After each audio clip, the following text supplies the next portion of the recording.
चलिए, तो इसी बीच हमारे साथ खास मेहमान जुड़ चुके हैं। कैप्टन यहाँ पर अनिल गोवर हमारे साथ जुड़ चुके हैं, डिफेंस एंड स्ट्रेटेजिक एक्सपर्ट हैं। मेजर जनरल राजन जी हमारे साथ जुड़ चुके हैं, इंटरनेशनल अफेयर एक्सपर्ट हैं। चर्चा की शुरुआत करती हूँ। पहले तो आप दोनों हमारे साथ जुड़े, सलाम टीवी को आपने कीमती वक्त दिया, बहुत शुक्रिया। अनिल सर, मैं आपके पास ही आती हूँ। बड़ा सवाल यही है कि महज एक हफ्ते के भीतर बागियों ने सीरिया पर कब्जा कर लिया, दमिश्क समेत कई शहरों पर कब्जा है। बड़ा सवाल ये कि अब आखिर सीरिया में क्या होगा?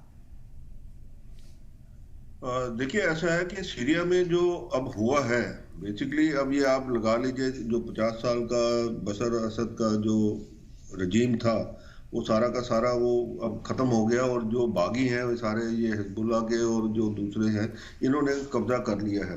अब ये प्रॉब्लम ये है कि यहाँ पे जो अपना जो सिक्योरिटी जो है इजराइल के लिए, वो भी एक खतरा बन गई है। क्योंकि ये जो लोग हैं, ये सारे के सारे, देखिए लेबनान में जो है और ये जो सारे हैं, ये सारे के सारे बेसिकली एम इनका एक ही है। वो एम ये है कि इजराइल को खत्म करना है। अब ये जो ट्रीटी थी जो इसने संधि की थी, जो इजराइल और सीरिया ने आपस में, और उसके तहत जो है अभी तक शांति थी उस बॉर्डर के ऊपर, क्योंकि इजराइल उधर कुछ कर नहीं रहा था। पर अब जो है, क्योंकि ये जब असद का जो अब खुद वो तो रशिया भाग गए हैं और ये बागियों का कब्जा हो गया, उनको पता है कि यहाँ से अब जो है इनके जितना जहाँ पे जो था, ये जजीरा था, सरमाया था, आर्म्स, एमुनेशन और बाकी चीजों का, वो अब सारा का सारा हिजबुल्लाह को मिलेगा। वहां पे लेबनान में भी मिलेगा उधर, और इजराइल के लिए बहुत प्रॉब्लम रहेगी।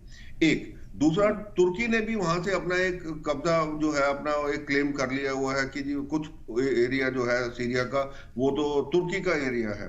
तो आज ऐसी स्थिति बन गई है यहाँ पे सीरिया के अंदर, जो थोड़ा बहुत वहां पे एक, मैं कहूंगा, एक शांति थी कि भाई ठीक है, जो सीरिया का कुछ इलाका ये जो बागी हैं उनके पास था, और कुछ इलाका जो था वो असद के पास था, ज्यादा असद के पास था।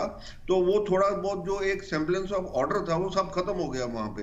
अब सीरिया में भी वही हाल हो जाना है जैसे आपका इराक में है, जो और बाकी लिबिया वगैरह में चल रहा था। तो ये जो एरिया सारा का सारा है, अब आप देखिए इधर अशांति बहुत रहेगी। और सबसे बड़ी प्रॉब्लम ये है कि जो जो जो हथियार हैं, चाहे वो मिसाइल्स हैं या ये जो कुछ अब बागियों के हाथ लगेगा।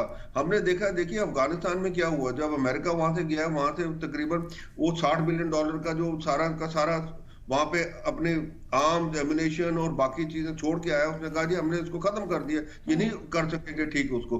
पर वही उन्होंने, तालिबान ने ठीक करके आज वो हेलीकॉप्टर उड़ा रहे हैं, आज वो हम भी उसमें उड़ा रहे हैं। आपने देखा जो यहाँ पे हिंदुस्तान के अंदर टेररिस्ट आ रहे हैं, वो M4 कार्बाइन्स लेके आ रहे हैं, वहां से उधर से एमुनेशन आ रहा है सारा, उधर से वो जो डिवाइसेस है उनके नाइट विजन वगैरह सब आ रहे हैं। तो यही हाल वहां पे होगा। तो इजराइल अपने आप को पूरा का पूरा सुरक्षित रखना चाहता है, इसी हिसाब से तुर्की भी रखना चाहता है। तो यहाँ पे अब जो है एक, मैं कहूंगा, अशांति जो है, जो एक शांति बनी हुई थी, वो खत्म हो जानी है। अब आप देखेंगे हिजबुल्लाह के भी, ये भी इधर भी जो है ना, ये जो जितने ये मिलिटेंट ये टेररिस्ट ऑर्गेनाइजेशंस हैं, इनके अंदर भी एक बड़ी चीज होती है। पहले तो ये एक एनिमी के साथ लड़ते हैं, जब वो एनिमी खत्म होता है उसके साथ, फिर उसके बाद में आपस में लड़ने शुरू होते हैं। और यही हाल यहाँ पे होना है। अब ये आप देख लीजिएगा, इनके बीच में भी, आपस में भी अब ये एक लड़ाई शुरू हो जानी है।